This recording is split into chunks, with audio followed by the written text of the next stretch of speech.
A year ago, America fell in love with a singing janitor from Terre Haute, Indiana. Richard Goodall stood in a school cafeteria and sang like nobody was watching, except somebody was, and a single phone video quietly changed the rest of his life. Richard Goodall was born in Indianapolis and spent nearly his entire life just down the road in Terre Haute. Nothing about his early years pointed toward national fame. For more than 2 decades, he worked as a custodian for the Vigo County School Corporation, most recently at West Vigo Middle School, the friendly face who greeted students every morning and hummed classic rock songs while wiping down cafeteria tables. Music had always been part of his life. He sang in choirs, performed karaoke, and spent years in gospel groups around Terre Haute, treating music as a personal joy rather than a career he ever expected to chase. Friends often said his voice sounded far too big for the small rooms he was singing in. In 2022, that habit of singing while he worked changed everything. A student secretly recorded him performing Journey's "Don't Stop Believin'" and posted the clip online. By the next morning, it was already spreading fast, and news outlets picked it up within days. Even Howie Mandel noticed the clip and said publicly that Goodall belonged on a much bigger stage. Through it all, Goodall kept showing up to work in the same uniform, with no idea how far that video would eventually carry him. Before that, he'd already tried once to get noticed, auditioning for The Voice years earlier.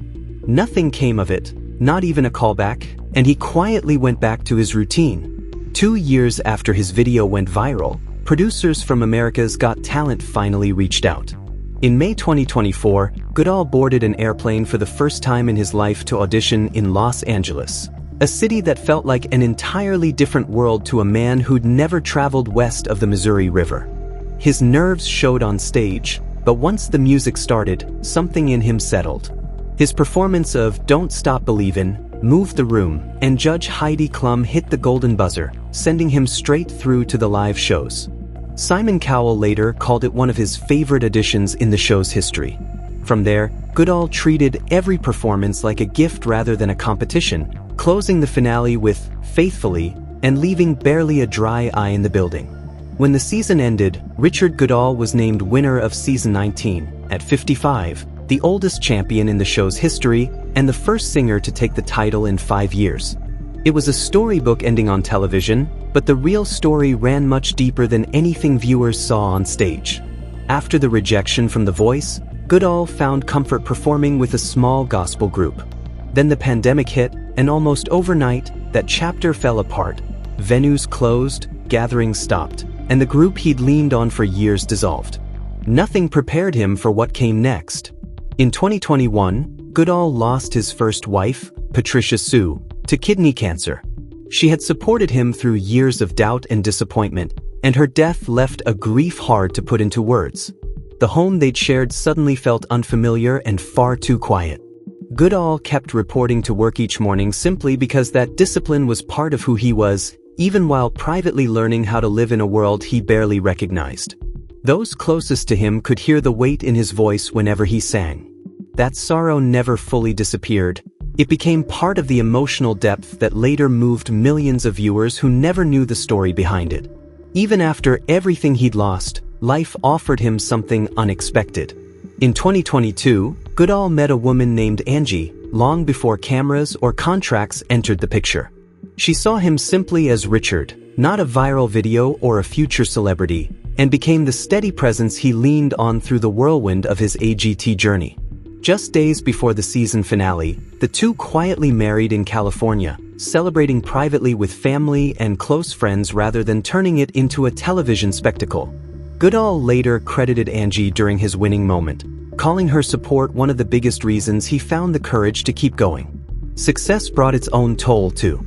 Shortly after his win, the demands of touring, interviews, and rehearsals led Goodall to undergo hernia surgery in 2024, a procedure he mostly kept private while he recovered.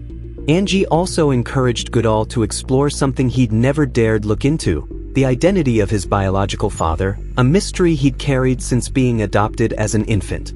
Using an ancestry service, they tracked down a retired K-9 police officer and Army veteran named Hubert, living not far away in Indiana. Hubert had no idea Goodall existed until they connected, and the reunion revealed 3 siblings Goodall had never known about.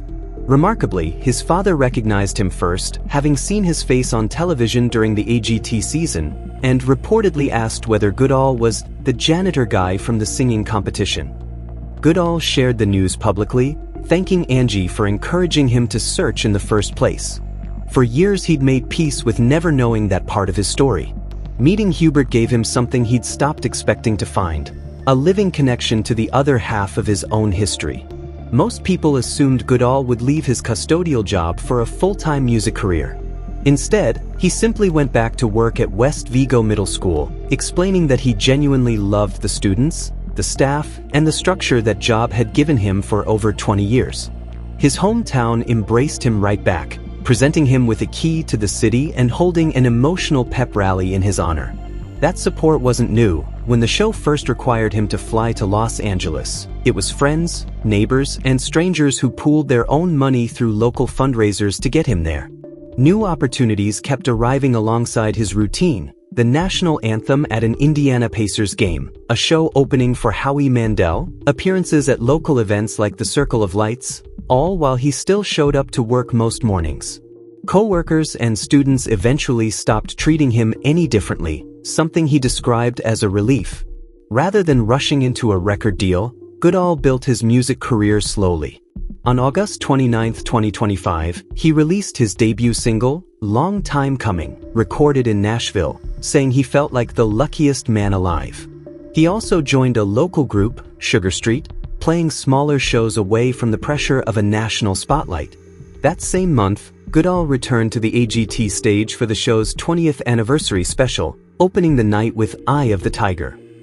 He later performed "Long Time Coming" alongside Journey guitarist Neil Schon during the season 20 finale, a full-circle moment tied back to the song that started everything. By late 2025, Goodall made something clear that fans had quietly hoped to hear.